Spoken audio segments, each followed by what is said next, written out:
Okay,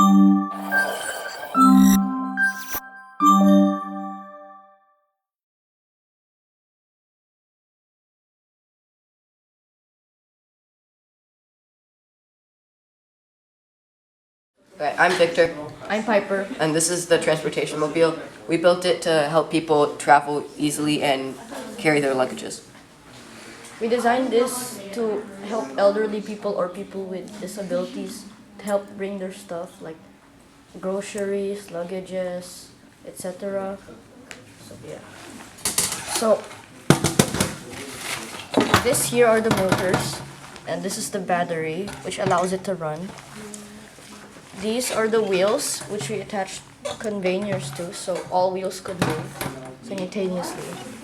And here's the brain. Then over here on the top,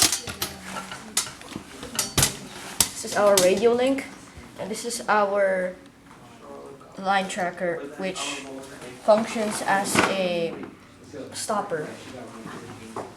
Also, in the conveyor belts, we have gears to improve the motion transferred between each wheel. So only 2 wheels at a time need to be moved. Okay, now we can see it in action. Together.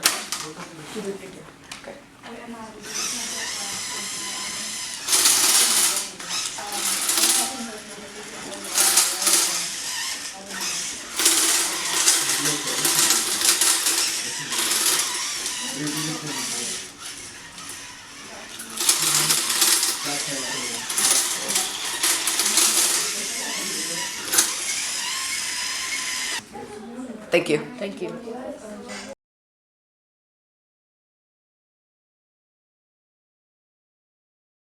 This is the transportation mobile. So, defining the problem. Our problem, we wanted to solve the issue that older people or just people with disabilities in general have difficulties traveling and carrying their valuables to different locations. Solutions and additional benefits. The transportation mobile allows for easy travel.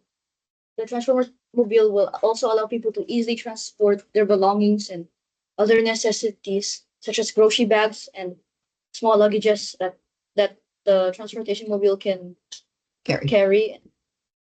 Okay. And there's also a rail built into it, so things that are too big will not fall off easily. Okay, first, for the engineering design process, first we built a base model to get an idea of what we wanted it to look like, and then we began to add on to it. Next, we added code and tested it a lot of times to see what modifications we had to make. Once we troubleshooted, Piper started actually building our final model, and he also revised the code while doing this. We got to the point where the transportation mobile was almost complete, but still needed a few modifications due to many untightened screws and loose bolts and wheels that were falling off. Once the final model was complete, we had to test the code and sometimes rewrite it due to errors. Once all troubleshooting was complete, a few modifications were installed to make sure nothing had to be modified and had to be rebuilt. Some of the modifications we made were adding a conveyor belt to improve traction when turning and adding another layer on top to have more storage. Problems we ran into.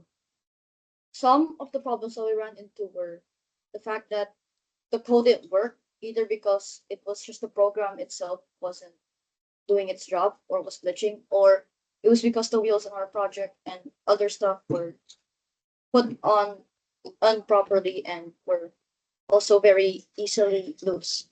We fixed this by troubleshooting a ton and making sure that we also added more screws and other layers to prevent any of those incidents from happening. Piper did most of the work due to me having the TSA project, but I provided the foundational ideas such as like the line tracker and the turning mechanism. Piper built and coded the prototype based off of these ideas. With the time we worked effectively and the norms were helpful in keeping us on task. I could have been more present, but I did have TSA. Our perception of computer science. Our perception of computer science has changed because we realized that there were a lot more stuff happening in the background, including the code and the project itself. And we had realized eventually how much code we had to make to just make one function actually work properly. We can use these skills in real life by we can help them for jobs in the future, like applying for them, and you could also use these the engineering design process to problem solve and solve issues that you have in life. This picture shows final code that we had made after we got our control. It's the true final code that we made after everything was troubleshooted and built.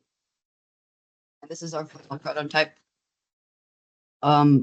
Those are the wheels and the gears and the conveyor belt. And yeah.